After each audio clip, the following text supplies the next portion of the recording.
Hello, everyone. Today we're going to be talking with a customer of ours, a longtime customer, Jordan, and he's going to tell us a little bit about leatherworking. I am the leather guy, and my name is Keith Brubaker. Hello, Jordan. Hey, how's it going? Good. Tell us a little bit about yourself. Well, as you stated, I'm Jordan Rieke, um, and I am passionate about leather. All right. How did you get into leatherworking, and how long ago did you get into it? Well, I got into it about 8 years ago, right before I turned 21, or the day I turned 21, I guess. I decided to turn my life around and get sober from booze, and in that process, I needed to fill my life with some more hobbies, and this became my number one hobby and turned that into a passion, and I've just been doing it ever since. Yep. That's great. Yeah. What are some of the things that you like to create? The majority of what I make, I prefer or like it to be um, utilitarian or serve a purpose or preferably multiple purposes if possible. Like this little basic thing here is probably something I use every single day. It's just a D-ring on my belt, but I can clip my keys to it. Cool. Never gonna lose them. If I'm working on something in the house, I just slide my hammer through there, or if I'm out in the woods, I can drop my tomahawk through there. So I always got my go-to tools right on me. But yeah, usually it's some purpose that it's needed for, whether it's to hold something or keep something safe or keep your pants up even or whatever. That's cool. Yeah. It's important to keep your pants up. Absolutely. What's the creative process like in designing a new piece for you? It comes right back to the utilitarian purpose. Just usually I'll be working on something and then I'll realize, oh, this would be a lot more handy if I had it on my belt, or if it had its own little sheath or home to go into, or yeah, or customers come to me and say, I need something to do this and this, and all right, let's make it, and then it's got its purpose. That's awesome. Yeah, thanks.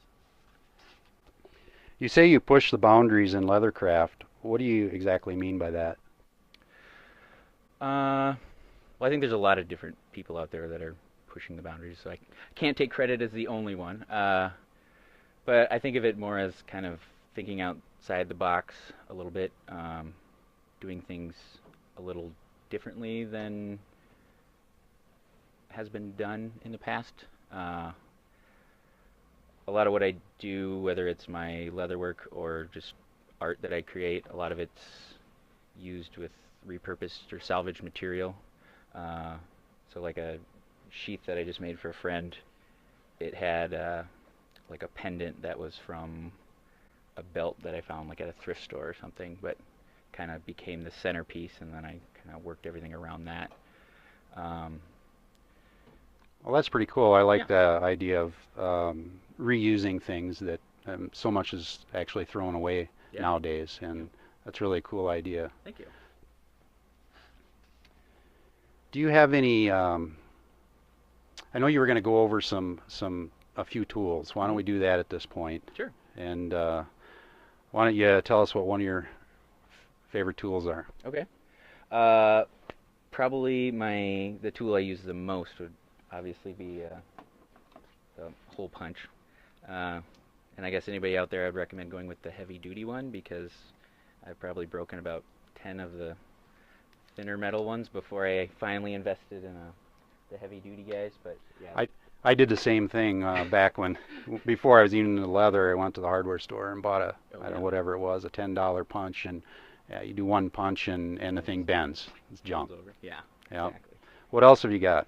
Uh, a groove setter for when you're putting your stitches in.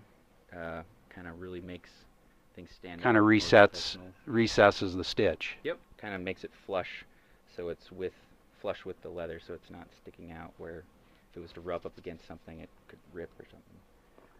And then beveling, a beveler. It's got a number 2 and a number 3 here. That definitely, once I started using these, I could see a difference in my work. Like it set it apart from the stuff I was doing when I first started. Sure. Work. Made it look a little more professional, Exactly. more finished. Yeah. Yeah. Where can people actually find you on the web? Well, they could come down here right now. No. I've got a Facebook page, Omega Mountain Leatherworks, or I'm on Instagram, Omega Mountain Leatherworks _ between the spaces. Or you can, yeah, I mean, you could just find me on there and then send me a message, or I think my OmegaMountainLeather@gmail.com. Or my address. No, I'm just kidding. All right. Well, I just want to thank you today for being such a great customer, and thank you for this time that you spent with us. Let us interview you. It was an honor. Just wanted to mention everybody on Facebook Live that right up there on your screen you can subscribe to us if you're interested in following us on Facebook Live on a regular basis. So thanks again, Jordan. We really appreciate it. Thank you, Keith. And thank you to all of our customers. So until next time, have a great day.